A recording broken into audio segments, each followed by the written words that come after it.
चिराग पासवान का मांझी का मौजूद ना होना। जी। क्या इनका अपमान करने का मकसद है? क्या इनको फरमान दे दिया गया है कि इतना मिलेगा, इससे ज्यादा नहीं मिलेगा? मानना है मानो, नहीं मानना मानो। ताकि बाकी ये दल मान भी जाए, चिराग इस लफड़े में नहीं पड़ेंगे। आज जो बैठक हुई है, जिस बैठक को लेकर नीतीश कुमार और भाजपा की तरफ से, दोनों तरफ से कुछ अभी तक स्पष्ट नहीं आया है कि आप निशांत के इस कार्यक्रम में एक एनडीए का साझा कार्यक्रम से समझें और अपनी उपस्थिति भी दर्ज कराएं।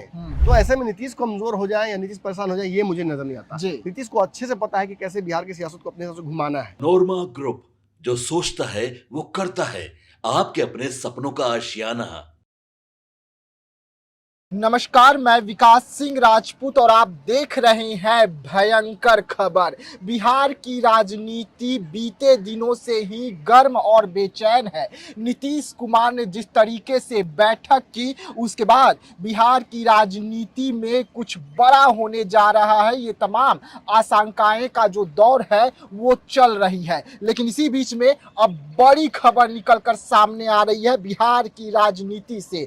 जदयू के बड़े दिग्गज नेता और जदयू जो है अब भागने में लगी हुई है। किससे भाग रहे हैं? क्या सरकार गिरने वाली है? और नीतीश ने आनंद फानंद में क्यों बड़ी बैठक जो है बुला ली है और बीजेपी की जोरदार क्लास जो है वो लग रही है। भागे भागे दिलीप जायसवाल, सम्राट चौधरी और बीजेपी के तमाम जो दिग्गज नेता हैं वो सीएम हाउस पहुंच गए हैं। और इसी भयंकर खबर पर आज हम चर्चा करेंगे कि बिहार की राजनीति में अब क्या होने जा रहा है। तो सीधा हम अपने संपादक डॉक्टर नमन मिश्रा सर से जुड़ते हैं। सर, भयंकर खबर में आज बड़ी खबर आ रही है। बीजेपी के टॉप लीडर सम्राट चौधरी, दिलीप जायसवाल, ये तमाम दिग्गज नेता जो हैं, जो बीजेपी को इस वक्त बिहार में संभाले हुए हैं, वो दौड़े भागे नीतीश के पास पहुंच रहे हैं। तो पटना में जो खबर आ रही है वो ये आ रही है कि लाइन हाजिर किया गया है। जी। देखिए, पूर्व नियोजित बैठक नहीं है जी। अगर पूर्व से बैठक होती तो आप इसको लेकर कई खबरें देख चुके होते। जी। एकाएक नीतीश कुमार ने कल बैठक बुलाई, जदयू के नेताओं की, सारे दिग्गज पहुंचे, संजय झा से लेकर ललन सिंह और फिर विजेंद्र यादव, विजय चौधरी, इन सबको बुलाकर जब नीतीश कुमार बैठे मंथन करने, तो एक बड़ी चिंता हो गई बिहार क्रांति में। जी। खलबली मच गई। क्या होगा? क्या नीतीश कुमार ने मन बना लिया है? देखिए, वैसे भी नीतीश कुमार सर्वे के जो रिपोर्ट्स आए हैं उनसे बहुत नाराज हैं। जी। जो सर्वेज आ रहे हैं उनमें नीतीश कुमार को बड़ा कमजोर दिखाया जा रहा है। नीतीश कुमार को सीएम चेहरे पर वोट मिलेगा एनडीए को, इस पर भी संशय दिखाया जा रहा है। तो नीतीश ऑब्वियसली इससे नाराज होंगे और इसके बाद मंथन का दौर तो जारी होना ही चाहिए। जी। लेकिन केवल एक बड़ा है, ये तो परसेप्शन था, लेकिन वास्तविकता क्या थी? देखिए, वास्तविकता यह है कि नीतीश कुमार को इस बात से फर्क नहीं पड़ रहा है। बिल्कुल। उनको पता है कि उनकी पॉपुलैरिटी क्या है, उनको पता है कि उनका वोट बैंक कितना रहा है। नीतीश का शुरू से ही वोट बैंक कमजोर रहा है, लेकिन फिर भी वो मुख्यमंत्री बनते रहे हैं। इसका कारण जातीय वोट बैंक से आगे बढ़कर नीतीश कुमार के पास बड़ा जनाधार जो रहा है, उनके चेहरे का वोट रहा है, ये रहा है। हमने देखा कि नीतीश कुमार के वोट बैंक में सेंधमारी की, तेजस्वी की भी इस बार मंशा है। प्रशांत किशोर भी आए हैं तो वो भी उन्हीं की बात करते हैं। भाजपा भी सम्राट चौधरी को आगे कर नीतीश की ही कहीं ना कहीं नीतीश का विकल्प तलाश रही है। ये सारे दल नीतीश से परेशान है, नीतीश की रणनीति से परेशान है, वो नीतीश की राजनीति से परेशान है।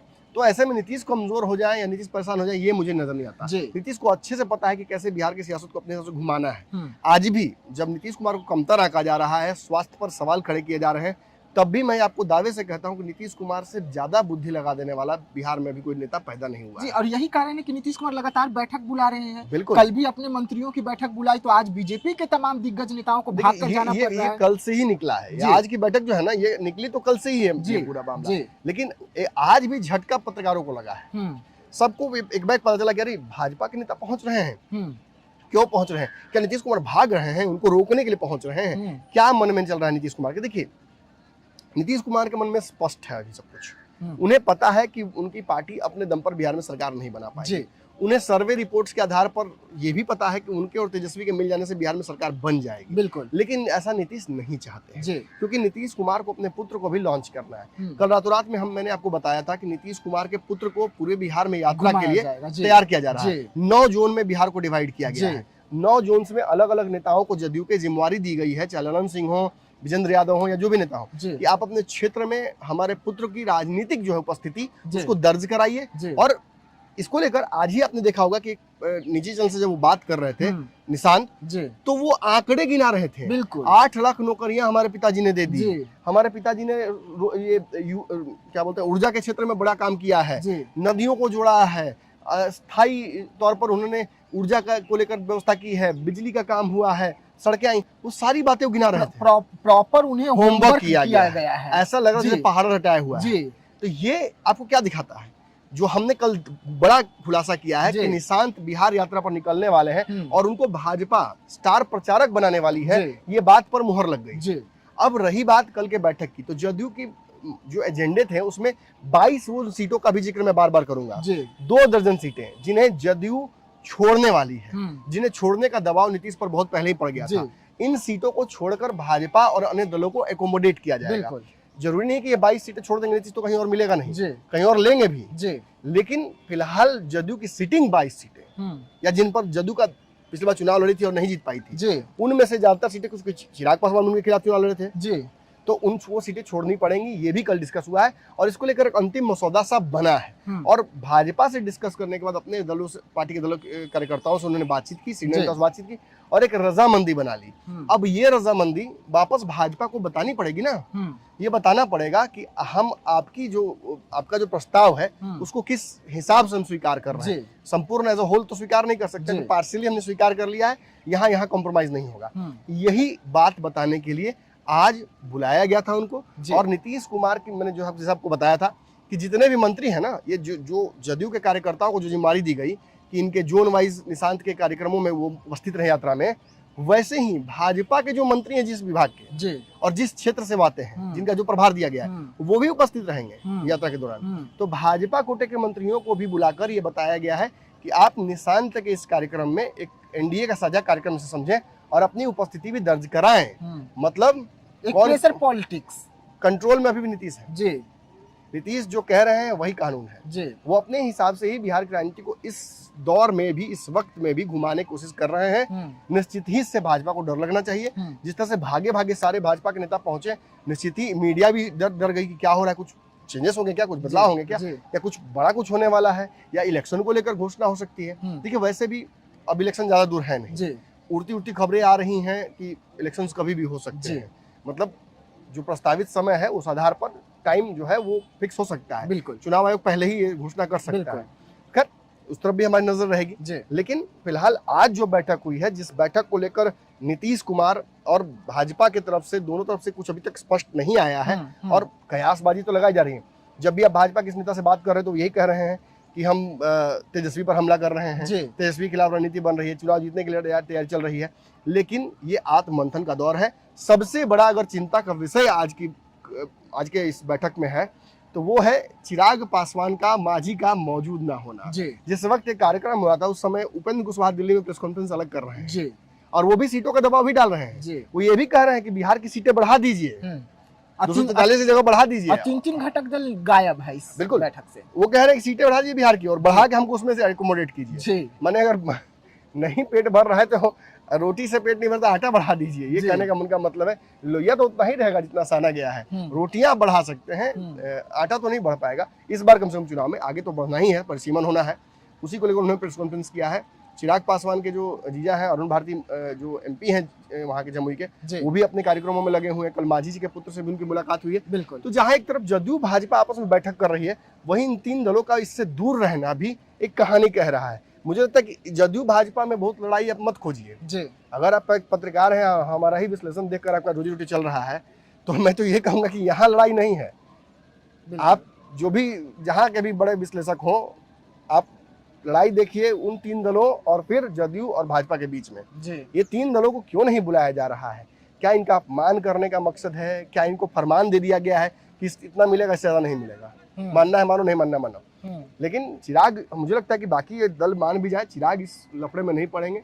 वो मुझे लगता है कि जो ढकेलने की कोशिश अगर भाजपा जदयू करेगी तो कहीं ना कहीं वो रास्ता फिर दूसरा निकाल लेंगे। चलिए, तो आप देख रहे थे भयंकर खबर, जहां पर नीतीश कुमार ने बड़ी बैठक बुला ली है। कल से ही बिहार की राजनीति में कुछ बड़ा होने का संशय जो है वो लगातार बना हुआ है। पहले नीतीश कुमार अपने तमाम मंत्रियों की बैठक करते हैं और उसके बाद आज शाम को जब आप ये खबर देख रहे हैं तो नीतीश कुमार के कार्यालय में यानी कि नीतीश कुमार के आवास पर एक बड़ी बैठक जो है वो चल रही है, जहां पर बीजेपी के दिग्गज नेता सम्राट चौधरी से लेकर दिलीप जायसवाल मौजूद हैं और वहां पर टास्क दिया जाएगा बीजेपी को भी कि आपको इस तहत काम करना है। उसके बाद कल बीजेपी एक और बड़ी बैठक करने जा रही है। अब देखना होगा कि इन बैठकों का नतीजा क्या कुछ निकलकर सामने आता है। तो तमाम ऐसे खबरों के लिए रहिएगा भारत लाइव के साथ, दीजिएगा इजाजत, धन्यवाद। आपके सपनों को हमने सजाया है, ई होम्स पैनोरमा को हमने बनाया है। ई होम्स मेरा एक सपना था जिस पे मैं पिछले 4 साल से काम कर रहा था। हमने जो बनाया है वो सबने है माना। ई होम्स पैनोरमा में हो आपका भी आशियाना। और फाइनली हमने 2021 में इस प्रोजेक्ट को लॉन्च किया। बहुत लोग अप्रिशिएट कर रहे हैं कि पूर्णिया जैसे शहर में, बिहार के, एक तो बिहार की बात करें उसमें भी पूर्णिया जैसे छोटे जगह में इस तरह का लाइफस्टाइल देना, ये सुन के हम लोगों को बहुत अच्छा लगता है। ई होम्स में हमने कुछ और भी किया है, जैसे हम जिस जगह में रह रहे हैं हमारे फैमिली सिक्योर हो, उनको सिक्योरिटी का ध्यान में रखा है। आपकी सुविधा और सुरक्षा आपके लिए खास है, ये आपका विश्वास है। इसमें आर्टिफिशियल इंटेलिजेंस का 7 लेयर सिक्योरिटी का हमने इस्तेमाल किया है। लस ग्रीन कैंपस को बनाया है। यदि हमारा बाउंड्री वाल है तो वो वर्टिकल गार्डन है। ये जितनी भी फैसिलिटी होता है एक इंटरनेशनल टाउनशिप में, ई होम्स है, ये हम लोग विश्वास नहीं कर पा रहे हैं। जो भी हमारे मित्र दोस्त या जो भी हमारे बाहर के बाहर आते हैं तो हम लोगों को बहुत अच्छा सुनने को मिलता है और बहुत अच्छा क्रेडिट मिल रहा है। वो सारा हमने सिर्फ एक बिल्डिंग नहीं बनाया, हमें एक बहुत अच्छा लाइफस्टाइल दिया ई होम्स में, और मेरा एक सपना था जिसको मैं आज फुलफिल होते हुए देख पा रहा हूँ। ये आपका आवास है। ई होम्स पैनोरमा में अब आपका निवास है। E homes panorama, luxurious lifestyle redefined. Panorama group, जो सोचता है वो करता है। अगर ये वीडियो पसंद आई और वह बिहार के राजनीति और बिहारियत से सरोकार रखेनी तो सब्सक्राइब बटन दबा के चैनल के सब्सक्राइब कर ली। ओजे एगो घंटी बा, ओकरा बटन दबा देला से कुल सटीक और मारक खबर रुआ मुफ्त में मिल जाई। अगर रुआ पत्रकारिता के हमनी के नया प्रयोग में सहयोग कर चाहतानी तो ज्वाइन बटन दबा दी।